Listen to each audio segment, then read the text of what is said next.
يا رسول الله سلام عليك يا رفيع الشان والدرج يا رسول الله سلام عليك يا رفيع الشان والدرج. Bismillahirrahmanirrahim.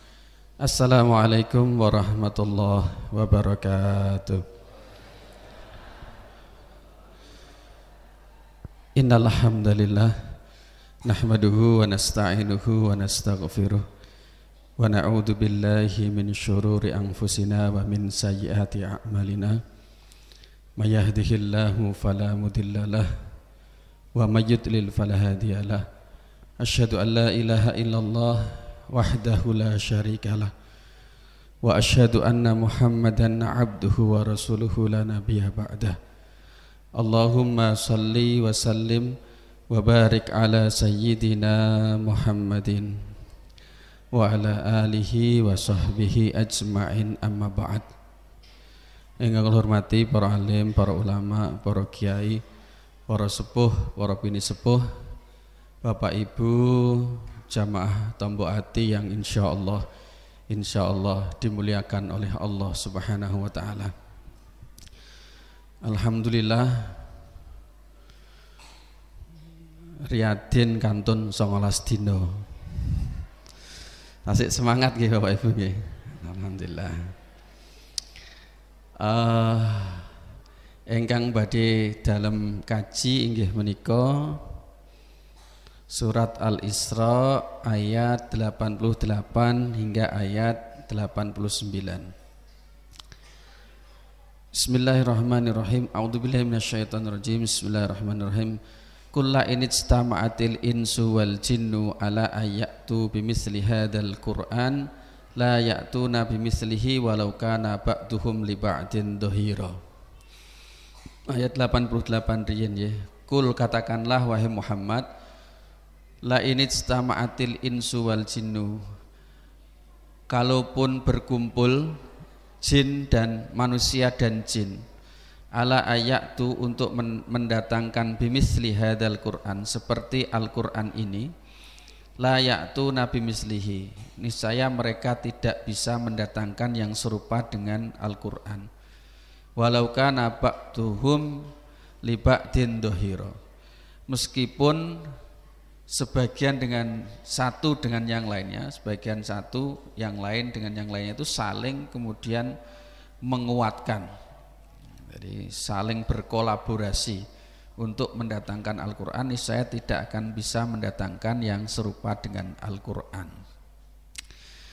Dados sepindah kata kul itu sering dalam sampai akan, kalau ada redaksi kata kul, katakan, berarti Allah menyampaikan kepada Nabi Muhammad, Nabi Muhammad menyampaikan kepada umatnya atau kepada yang lainnya.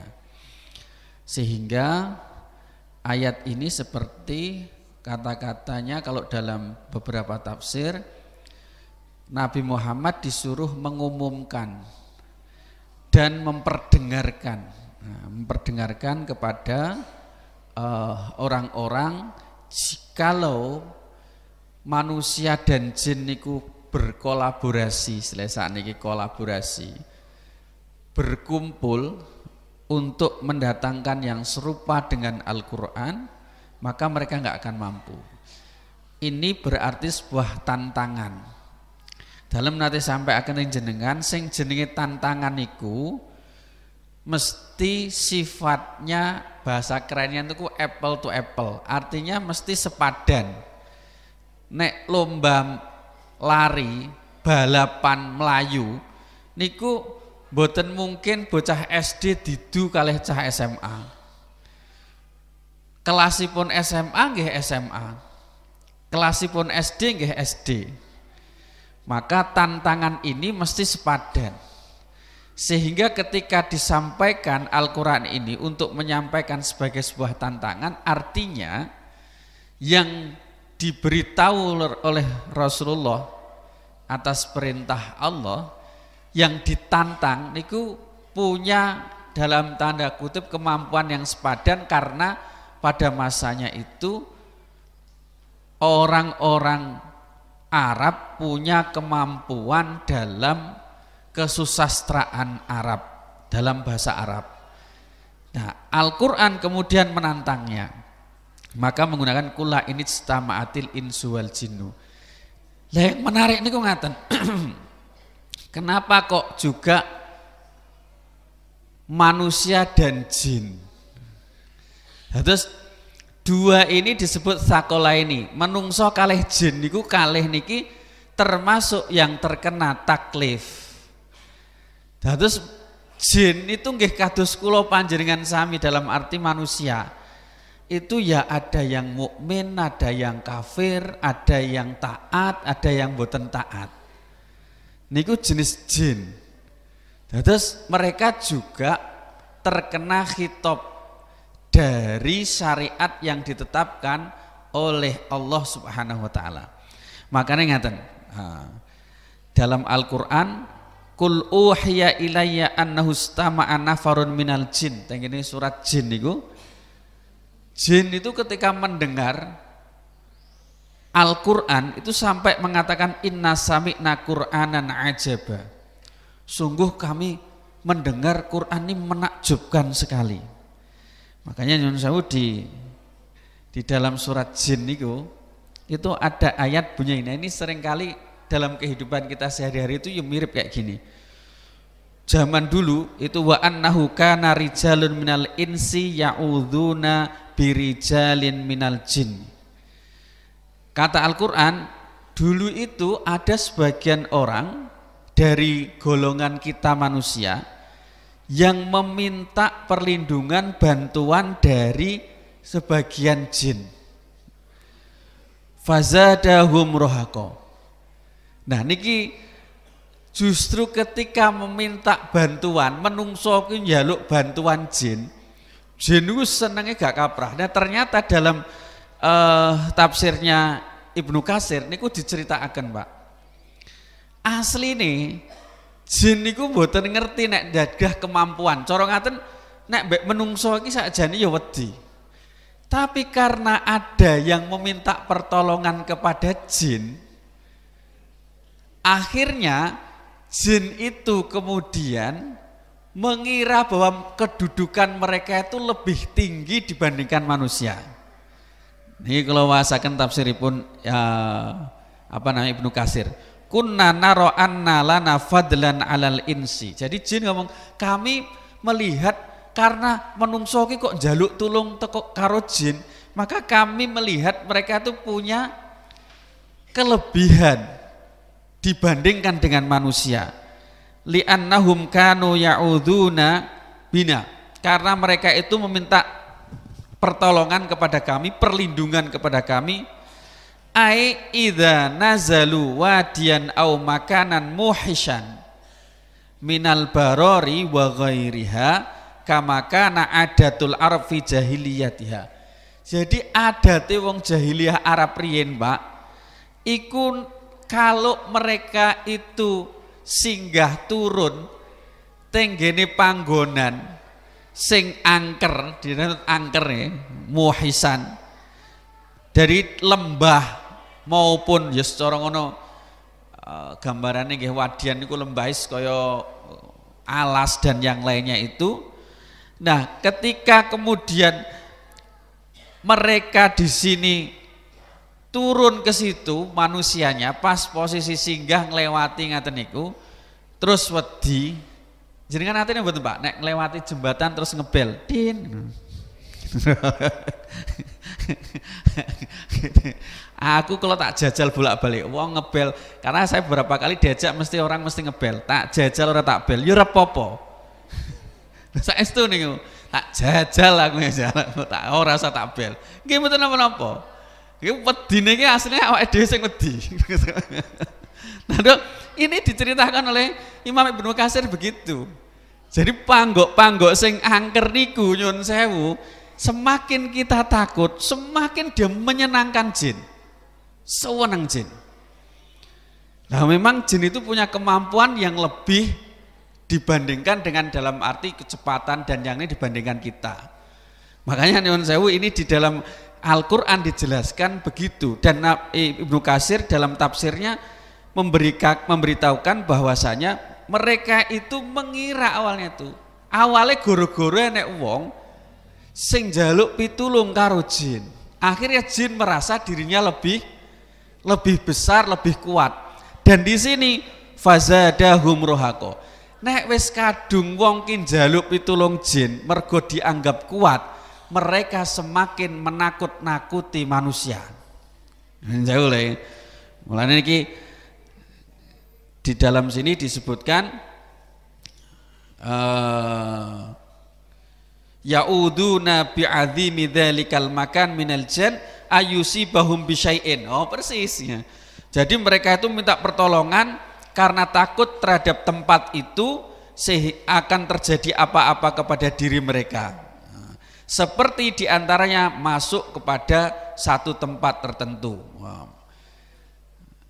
Dan ini contoh sederhana. Maka fazadahum rohaqo, kata ai khaufan warhaban wa irhaban dhu'ran hatta tabkau asyadda minhum makhafah. Terus sampai kemudian jenengan itu duwe rasa wedi. Tambah dikdekno. Kula niki nggih duka nggih kok mulai teko umur usia cilik ngantek gedhengan iki. Orang tahu iso ndelok jin niku. Gendruwo sing gundul pecingis niku mboten nate. Tapi kayak cilik kan mboten. Awas nek ndok gluduk. Ndok gluduk terus enten napa jerene pokoke angger lewat kono kuwi kudu nggawa paku. Ya cah cilik ngono ya padha nggawa paku jerene. Ya sewu. Niki contoh-contoh sederhana. Ternyata di dalam Al-Quran itu sudah dijelaskan seperti itu. Kula niku malah luweh wedi kan jin itu kan nanti yang taat ada, yang tidak taat masuk kategori setan. Masuk kategori iblis. Nah, kula luweh wedi setan das ireng.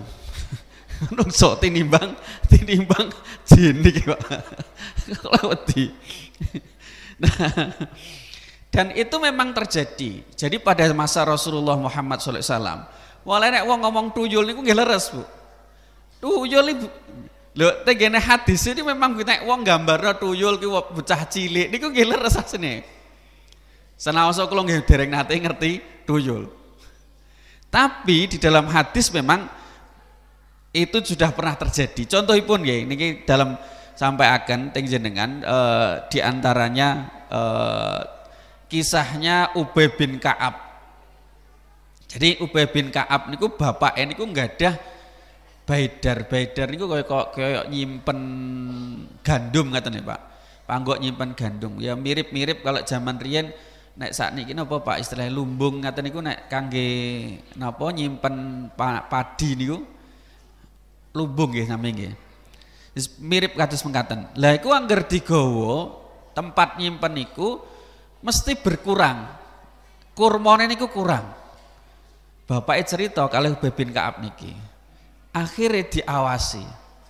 Giliran ketika diawasi, di sini diceritakan ternyata dilihatnya itu anak kecil mirip dengan anjing. Nyon sewu kaya kire. Sikile terus saya piyambak niki, sikile niku sikil kire. Atau sikil anak anjing niku. Rambutnya rambut anak anjing. Lalu kemudian ditanya, apakah seperti ini? Ya, kamu jin atau manusia? Ditanya gitu. Anta jin am ins? Bagi jin apa menungso? Jinnya yang jawab, aku jin. Lalu kemudian, tolong tanganmu bawa sini. Aku lihat tangannya koyo asu. Lalu kemudian dia mengatakan, apakah perumpamaanmu apa istilahnya prejenganmu bentukmu iki apa yo ngene? Dia enggak jawab, cuma jin itu mengatakan laqad alim tal jin. Kowe wis ngerti jin saiki. Anna fihim man huwa asyaddu minni. Tapi enek sing rupane luweh welek tinimbang aku. Dadi rupane iki luweh elek tinimbang aku. Ada yang lebih jelek dibandingkan aku. Terus ditanya, "Ma yahmiluka ala ma sana'ta?" Kowe iki nek apa kok ngakoni kaya ngene? Terus diomongi, "Balaghani annaka tuhibbus shadaqah." Saya itu dapat kabar nek jenengan ki seneng sedekah. Maka terus akhirnya aku colong. Lalu gelam sedekah akhirnya kemudian dicolong. Terus beliau tanya, apa yang bisa saya lakukan untuk menjaga dari wong-wong jin kaya awakmu iki? Terus kemudian dia menjawabnya ayatul kursi.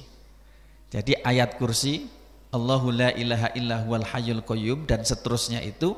Maka kemudian ditinggalkanlah jin itu, beliau kemudian bertemu dengan Rasulullah. Nah ketika bertemu dengan Rasulullah diberitahu, jawaban Rasulullah, sodaqal khobis. Makhluk sing walek ki wis bener apa sing diomongno. Jadi ketika kemudian kita ingin terhindar dari jin, tuyul khususnya lho niki karena sing nyolongani, maka bacalah ayat kursi. Dalam hadis yang panjang lagi diriwayatkan oleh Imam Bukhari, niku ini menarik sekali. Dados di dalam kisahnya niki Abu Hurairah radhiyallahu an itu dapat amanat Rasulullah menjaga kumpulan zakat fitrah. Di Ramadan ngaten niku ngumpulno zakat fitrah niku kan dikumpulno. Sehingga nanti bisa kita ambil pelajaran dari hadis ini bahwa zakat fitrah dikumpulkan itu boleh, karena pada masa Rasulullah itu pernah menugaskan Abu Hurairah untuk menjadi penjaga kumpulan zakat fitrah sebelum dibagikan. Nah, kata beliau, fa'atani atin faja'ala yahsu minat ta'am fa'akhadtuhu. Datanglah kemudian seseorang. Nah ini yang agak berbeda, tidak dijelaskan bentuknya seperti apa. Lalu menumpahkan makanan itu dan mengambilnya, dipegang sama Abu Hurairah.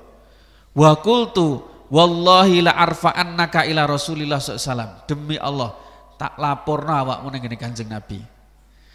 Kata ini jin ini yang tadinya dia tidak tahu kalau ini jin. Inni muhtaj, aku ki membutuhkan, wa alayya iyalun, aku ki duwe anak-anak, wali hajatun syadidah, dan aku ki membutuhkan sekali itu.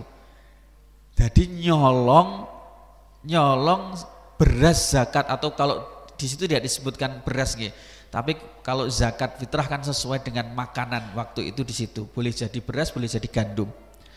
Nah saya itu membutuhkan, aku ki wong sing butuhno duwe anak dan benar-benar membutuhkan.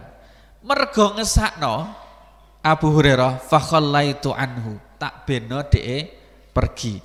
Fa asbahtu, ketika pagi dia berkata kepada Rasulullah Muhammad SAW menceritakan. Kanjeng Nabi terus ngendikan, ya Abu Hurairah, wahai Abu Hurairah, ma fa'ala asirakal barihah. Ma fa'al asiru kal bariha. Piye kabare tawananmu itu? Qultu ya Rasulullah, wahai Rasulullah, dia itu mengadu kalau membutuhkan sekali dan punya anak. Kula niku ngesakno, akhire kula culno. Ya. Fa khallaitu sabilahu. Qala amma innahu qad kadzabaka. Amma innahu qad kadzabaka. Wahai Abu Hurairah, ketahuilah bahwa sesungguhnya dia mendustaimu. Delok toh, sesuk lak balik neh. Kata Kanjeng Nabi. Akhirnya Abu Hurairah ku didelok, ternyata leres, Pak. Sesuk niku balik neh. Yo nyolong neh, dicekel karo Abu Hurairah, dibilangi bakal tak laporno awakmu ning kene Kanjeng Nabi. Terus ngomong, "Dek, dak nih, tinggalkan aku ki butuhno tenan, aku ki duwe anak-anak. Wis to aku gak bakal balik neh. La audu." Mergo mengesakno Abu Hurairah, akhirnya kemudian dilepaskan lagi. Besoknya kemudian cerita kali Kanjeng Nabi. Kanjeng Nabi bilang, "Bliduk wis, sesuk deloken balik neh." Akhirnya ternyata Kali ini yang ketiga kalinya karo Abu Hurairah niku dipanteng lengi. Ternyata betul dia kembali. Ketika kembali lalu kemudian ditangkap. Nah, kali ini dia nggak mau melepaskannya. Lalu kemudian dia mengatakan gini, ya pinter jenenge apa namanya jin ya. Nah, jin ini ketika mau dilaporkan ke Kanjeng Nabi, dia mengatakan begini, wis toh aku ora bakal balik meneh. Sudahlah saya nggak akan kali ini saya tidak akan kembali lagi, tapi aku ajarkan kepadamu iki bermanfaat supaya awakmu iki corongane terlindungi dari orang-orang seperti saya ini. Mahwa qala idza awaita ila firashika, nek awakmu ape turu, kalau kamu mau tidur, faqra ayatal kursi. Bacalah ayat kursi Allahu la ilaha illa huwal hayyul qayyum sampai di akhir ayat. Nah, fa innaka la yazal 'alaika minallahi hafidun. Kowe bakal dijogo terus kali Gusti Allah dan tidak akan wala yuqarribannaka syaiton hatta tusbiha. Tidak akan setan itu mendekatimu sampai pagi. Jadi saat durunge panjenengan istirahat sare termasuk membaca ayat kursi itu, dan kalau di sini mestinya nggak ada tambahan ya. Surat Al-Baqarah di akhir niku. Tapi yang di sini adalah ayat kursi.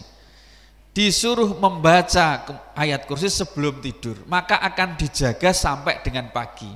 Nah, ketika kemudian dibiarkan oleh Abu Hurairah di benom, benjingnya kemudian dia membaca ayat kursi ini. Lalu kemudian Abu Hurairah niki kemudian mendatangi Rasulullah Muhammad SAW.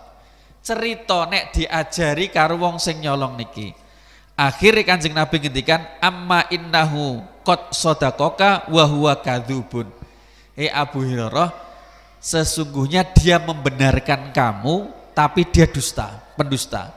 Maksudnya pripun? Jadi ayat kursi itu sejak awal memang untuk menjaga itu. Menjaga dari keburukan-keburukan termasuk dari setan itu. Sehingga yang bohong itu tadi sebenarnya dia hanya ingin mengelabui saja. Maka kalau dari hadis ini niku diambil manfaatnya oleh para ulama, salah satunya yang namanya zakat fitrah itu boleh dikumpulkan. Yang nomor 2, meminjamkan sesuatu dengan izin pemiliknya itu boleh. Nah, waktu itu ulama kemudian memberikan penjelasan Abu Hurairah itu sebenarnya yang dicuri itu bahasanya dipinjam. Jadi Abu Hurairah akan mengembalikan karena beliau bertanggung jawab yang menjaga itu. Nah, ini diantara yang kemudian diambil pendapat oleh para ulama. Nah, Bapak Ibu yang dirahmati Allah, pokoknya yang paling penting kalau menghadapi ini, kalau dalam jinni wal insi niku nggih memang kalau dalam ayat Al-Qur'an kan jenengan kalau mau surat Al-Falaq min syarri hasidin idza hasad, itu juga surat Al-Falaq itu tidak hanya, kalau surat An-Nas kan yuwaswisu fi sudurinas minal jinnati wan nas. Kalau surat An-Nas itu dari jenis jin dan manusia. Surat Al-Falaq itu lebih khusus lagi, khususnya hasudnya manusia. Ini menarik sekali kalau dalam Al-Qur'an. Kemarin kalau saya baru memahami kenapa menggunakan kata min syarri hasidin idza hasad. Jadi jenengan itu memohon perlindungan dari syarri hasidin, keburukan orang yang dengki, iri, idza hasad. Ada kata-kata idza hasad, jika dia dengki dan iri. Kata ulama maksudnya ngaten. Maksudnya kita diminta untuk menghilangkan hasud, iri, dengki. Tapi kula panjenengan sami akan sangat sulit sekali menghindari orang lain hasad, iri terhadap jenengan. Yang jauh nggih. Karena ada istilah ulama likulli nikmatin mahsudah. Setiap nikmat itu mesti enek sing wong iri dengki. Lah, yang jadi masalah itu ngaten. Digambarkan secara sederhana, orang punya nikmat kuwi kaya dene mekan, bersinar, ada cahayanya. Tapi orang hasud, iri, dengki niku peteng. Lah wong niku mboten saged ndelok peteng, tapi wong sing ning petengan iso ndelok wong sing padang. Ini bisa dipahami nggih. Dados kula niku mboten saged ngerti sapa sing hasud sing iri dengki mergo iri dengki niku peteng. Tapi wong sing hasud iri dengki mergo niki saged mirsani tiyang sing padang, iki mboten saged kula panjenengan sami niku ngerti sapa sing hasud iri dengki. Tapi mereka bisa melihat kita. Lah hasud iri dengki itu 3 tingkatan. Tingkatan yang pertama niku ngaten, cuma iri dengki orang lain punya rezeki entuk nikmat.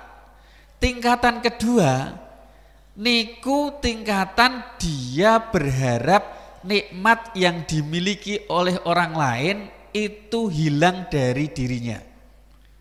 Jadi misalnya nyun sewu entuk hadiah mobil,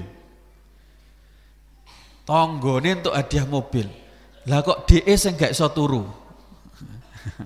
Kuwi aneh lho. Lho ku hasud iri dengki.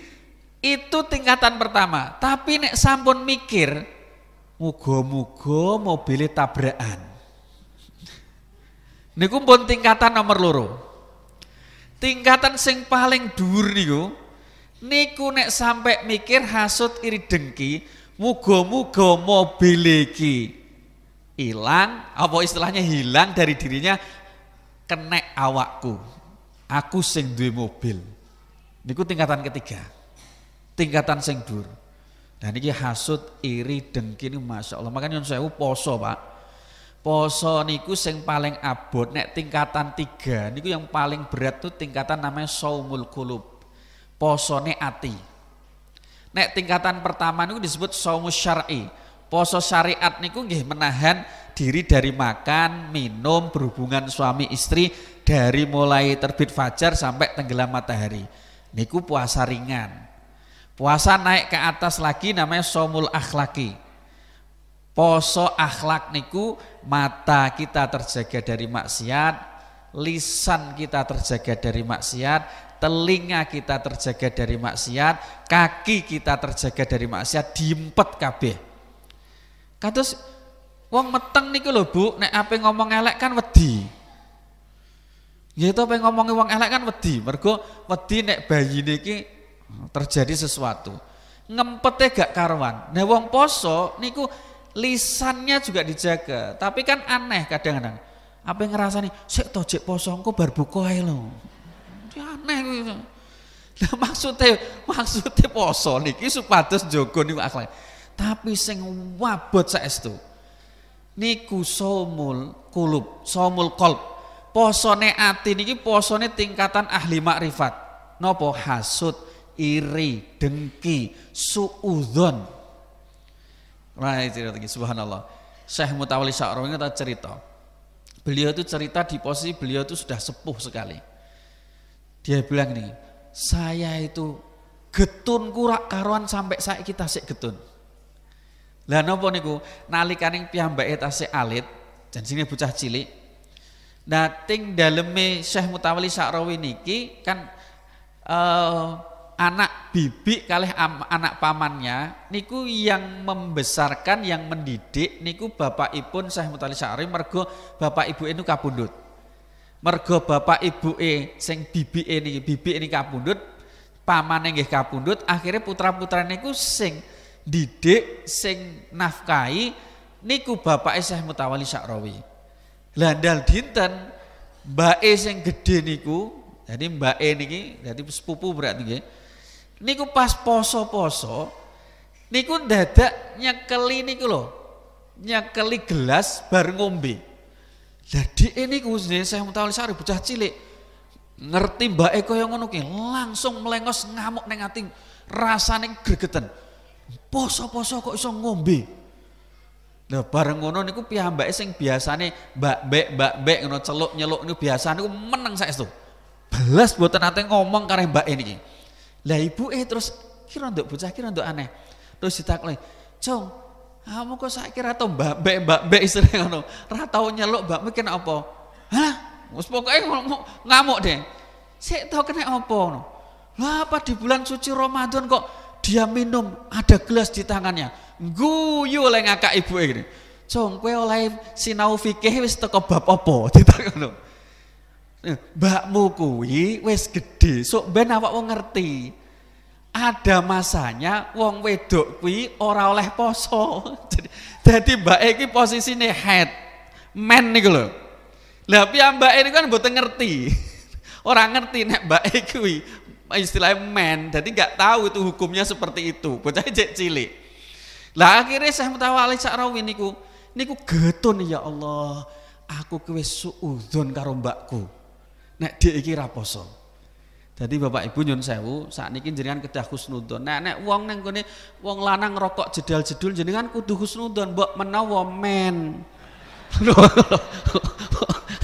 Guyon mawon, jenengan dongaaken mawon. Mudah-mudahan entuk hidayah sing Gusti Allah ngono mbok menawa musafir. Lho tangga kula to Pak kok musafir. Ya wis didongakno mawon. Pancene kelase urung iso poso. Nah, suudzon iki memang membahayakan. Ada dua. Satu, suudzon terhadap manusia. Yang kedua yang paling berat, suudzon terhadap Allah. Napa niku suudzon terhadap Allah? Suudzon terhadap Allah itu mengatakan dan berpikiran atau di dalam hati, Allah tidak memberikan rahmat kepada saya. Allah tidak belas kasih terhadap saya. Allah tidak adil. Suring Pak kados ngaten iki. Kadang-kadang wis usaha terus, usaha opo gagal. Akhir sampai aku ki kurang opo yo. Salat ya wis salat. Kongkon poso ya wis poso. Tapi angger usaha kok gagal ae. Lah kadang-kadang orang seperti ini diuji oleh Allah kongkon sabar nyun sewu. Kadang panjenengan nek nggadah gombyokan kunci, Pak. Nggadah gombyokan kunci. Wong kula mawon sing kuncine wis kadang-kadang apal mawon saking akeh kadang-kadang lali kok. Nyun sewu, jenengan kadang tutup pintune ngaten niku. Niku jenengan cobi kan mboten duduk keliru. Oh duduk keliru. Tibake sing terakhir niku malah sing bener. Kita kuncine. Kadang-kadang begitu. Allah niku ngujine kados ngaten niku. Akhir kuncine iku diwenehno sing terakhir.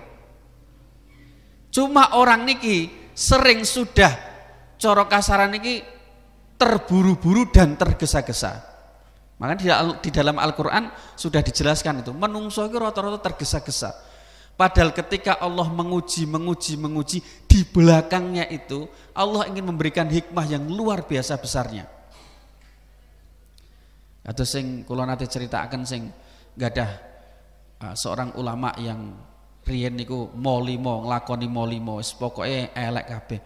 Bareng kemudian kok niat saestu pengen nikah. Akhirnya nikah gadah putri namanya Fatimah. Akhirnya saking senenge terus tobat anaknya, setiap anaknya besar itu semakin dia tobat, ibadahnya semakin baik, terus semakin angger anaknya semakin besar. Usia sekitar mungkin 5 atau 7 tahun ya kalau supe. Beliau kapundhut anaknya. Marah luar biasa sama Allah. Sing mau neng lakoni molimo biasa tambah nemen. Hingga akhirnya suatu ketika beliau bermimpi niku. Kula nate cerita jeneng mimpi. Ternyata di hari akhirat niku, Masya Allah, dia di posisi tedang sendirian, koyok padang mahsyar niku.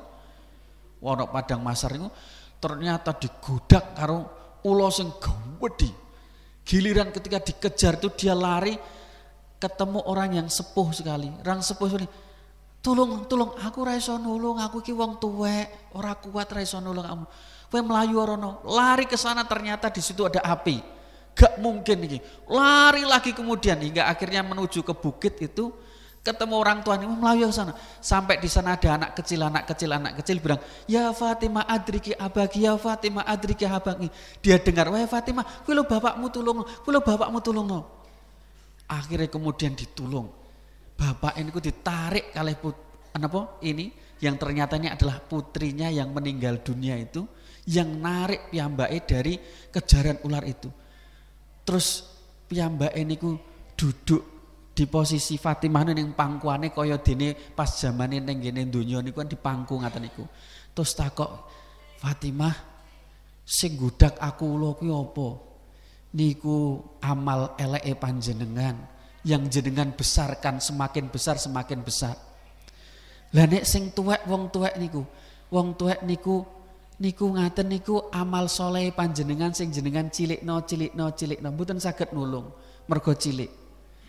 Jadi Masya Allah, sejak kemudian dia bangun akhirnya beliau bertobat menjadi ulama yang besar, langsung kemudian datang ke masjid. Jadi sudah suudzon terhadap Allah. Meninggalnya Fatimah menyelamatkan beliau di hari akhirat. Masya Allah.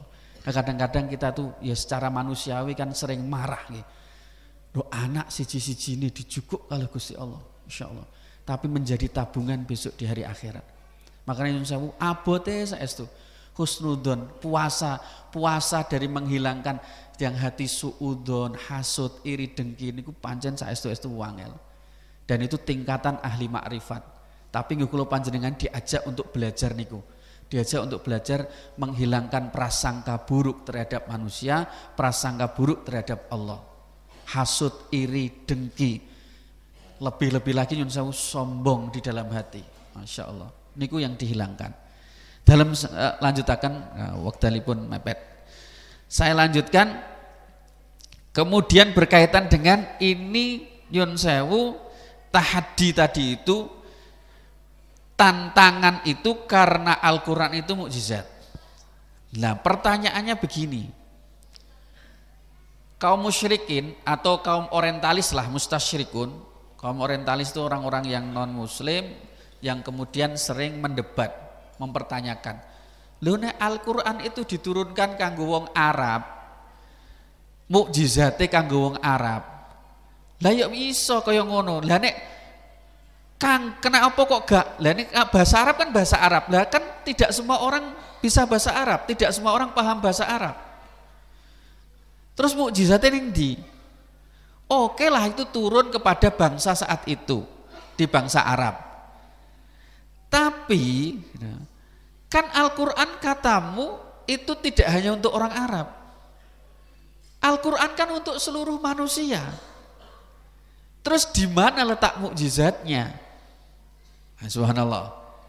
Nyun Sewu, saya pernah menyampaikan jenengan perbedaannya mukjizate Nabi Muhammad SAW dengan nabi-nabi yang sebelumnya.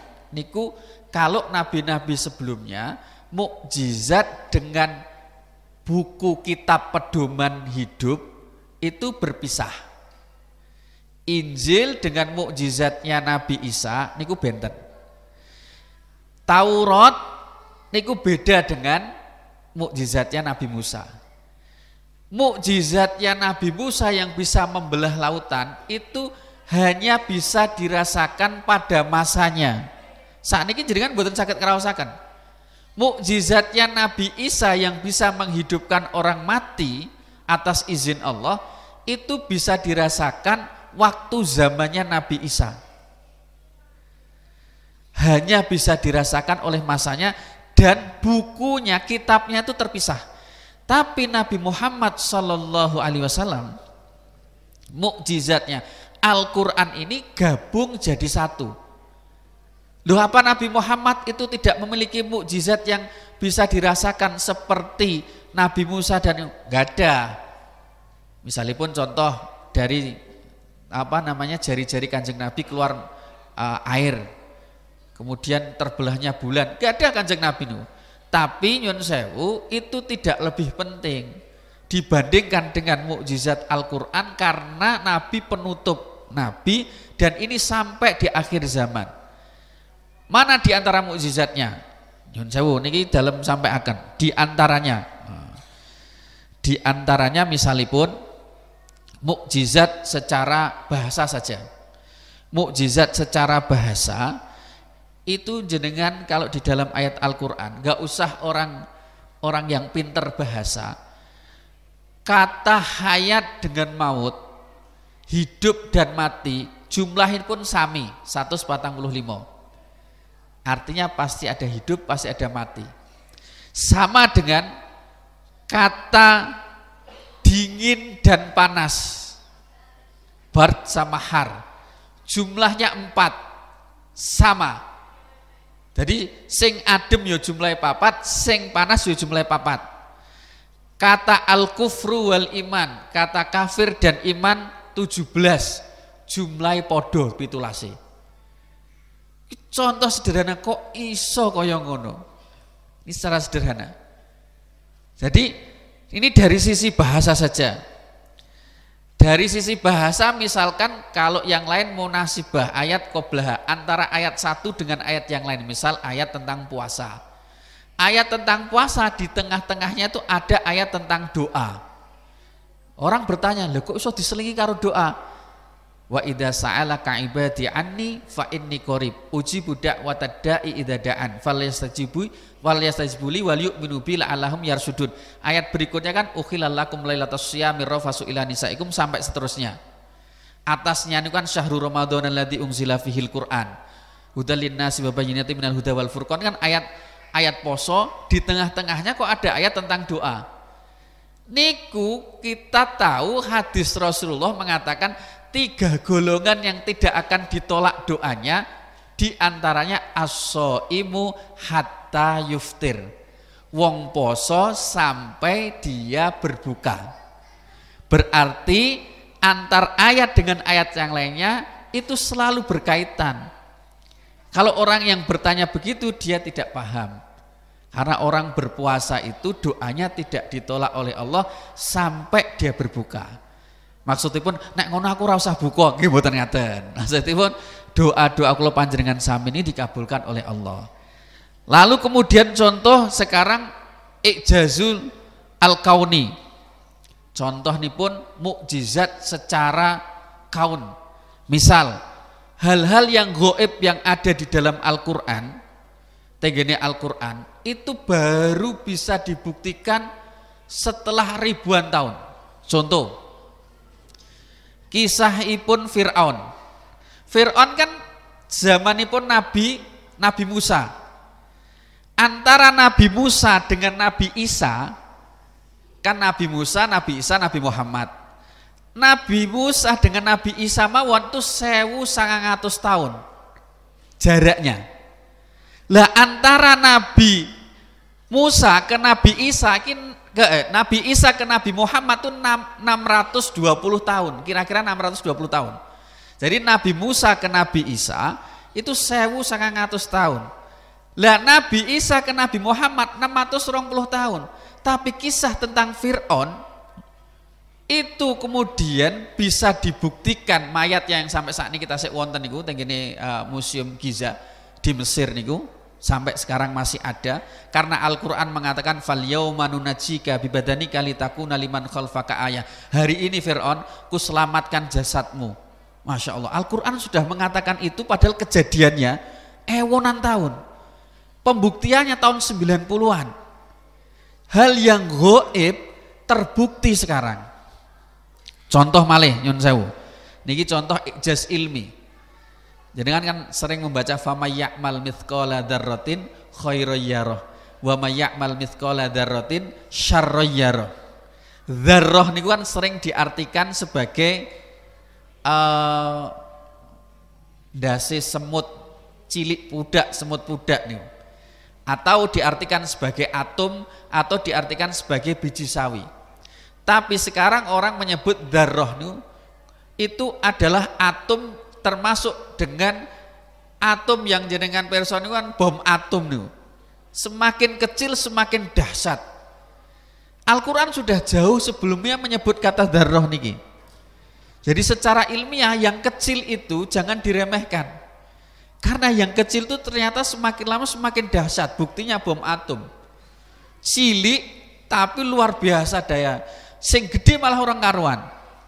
Jadi ilmiah luar biasa banyak.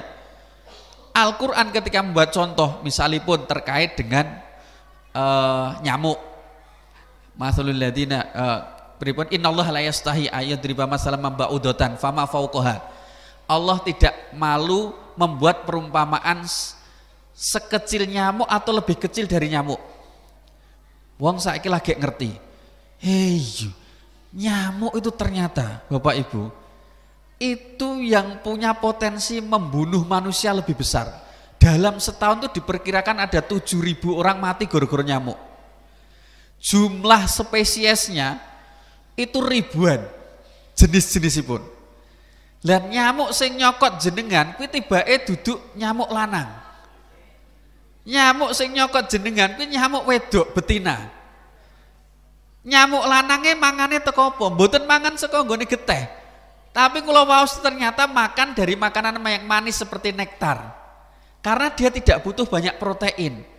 Tapi sing betina niku nyedot darah jenengan itu butuh protein untuk kemudian dia bertelur. Terus ternyata nyamuk ki gak duwe untu. Tapi sing dinduweni ki telale ngaten niku. Lah jenengan nek biasanya dicokot bendul niku ternyata air liurnya yang ditinggalkan. Terus jenengan kan gatelen ngaten niku. Itu bendul. Termasuk nyamuk ki duwe jantung. Nyamuk niku ngerti ambune kringete jenengan. Lho sing barang cilik kaya ngene lho sapa sing iso nyiptakno? Maka ketika Allah mengatakan Allah tuh enggak malu membuat perumpamaan seperti nyamuk atau yang lebih kecil daripada nyamuk.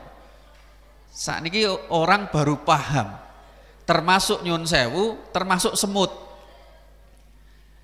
Ketika semut kemudian ngerti Nabi Sulaiman dan bala tentaranya ketika jalan itu langsung kemudian waqalat namlah itu ngomong, ayo mlebu udkhulu masakinakum layah timanahu Sulaiman wa junuduhu layah timanahu kengkok tahtim niku nek cara bahasa Arab itu biasanya pecah yang ada unsur gelas.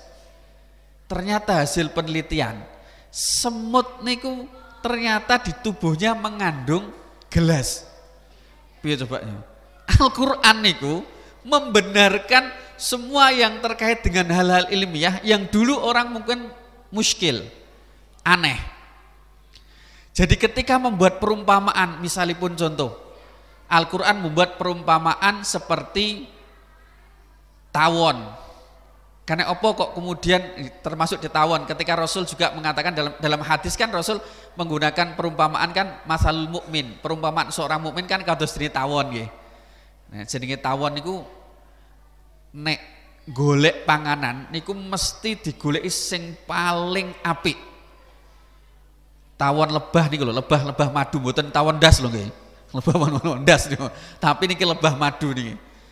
Nah niku gambarannya wong mukmin kuwi tipologinya itu mencari yang halal itu semaksimal mungkin. Kalau dia meninggalkan yang haram, Allah pasti bakal kemudian memberikan yang halal. Jenengan cek mawon. Wong sing kendel wani jauhi sing haram, pasti insyaallah Allah akan menggantikan dengan yang halal-halal. Lah wong kadang wedi golek rezeki sampai goleki dengan cara yang haram. Dengan alasan ngaten, nek gak ngene rugi. Dodolan kapuk jerone dikei kerikil sing gede-gede. Nah, kapuk kan ditimbang. Nek gak ngene rugi. Yen sewu nggih. Dodolan jeruk sing dhuwur apik-apik ngono. Sing ngisor bosok-bosok. Niate pripun? Supaya wong narik kelapik ben tuku sing apik-apik. Kanjeng Nabi lah mboten ngaten niku. Kan nate jalan gini. Dimasukkan ke jarinya ke dalam tempat ini. Kan termasuk salah satunya sampai beliau mengatakan man ghasyana falaysa minna. Orang yang berbuat tipu, menipu-nipu dalam dagang kados ngiti, dia bukan dari golonganku kata Kanjeng Nabi. Di contoh nggih, contoh misalipun nyun sewu lebah madu kok iso kemudian nek menclok ki ra ngarah memutuskan dahan-dahannya. Wong muslim niku nggih ngaten niku akhlake. Damai dengan dirinya sendiri, damai dengan orang lain, damai dengan Allah. Niku tiyang muslim. Sesama muslim kados ngaten niku. Termasuk yang dikeluarkan mesti sing apik. Contohnya madu bermanfaat untuk yang lainnya. Niku contoh-contoh yang diberikan dalam Al-Qur'an. Niku memberikan perumpamaan-perumpamaan supados kula panjenengan sami itu gampang mengingatnya. Termasuk misalipun Allah memberikan contoh niku lho, laba-laba. Laba-laba niku napa basa Jawa nih? Napa, Pak? Kalau monggo. Nggih, kalau monggo. Niku kan Kanjeng Nabi Al-Qur'an kan memberikan gambaran wong yang mengambil perlindungan selain dari Allah. Kuwi koyok wong sing gawe omah laba-laba. Lho kok saged ngaten? Lah omah laba-laba iki nek dikenekno ngene, niku nggih gampang jatuh. Jadi orang yang mengambil memusyrik selain daripada Allah mungkin gampang jatuh. Contoh gampang pun sederhana. Allah juga mengalami perumpamaan. Wong-wong kuwi lho kok iso mau menandingi Gusti Allah. Saiki lho nek iso ciptakno laler. Nyiptakno laler wae gak iso kok. Wis gak usah nyiptakno laler. Contoh sederhanane, apa sing diceblok ning gone laler kuwi dijupuk karo laler kuwi apa iso diembalikno mboten saged. Makanya subhanallah, ketika semua perumpamaan itu kok kemudian tidak dilakukan, maka ayat berikutnya walaqad sarafna linnasi fi hadzal qur'an min kulli masalin. Kata Allah, sudah banyak sekali berulang-ulang itu kami memberikan perumpamaan di dalam Al-Qur'an. Tetapi fa'aba aktsarun nasi illa kufuro, Masya Allah. Kebanyakan manusia itu kufur terhadap Al-Qur'an.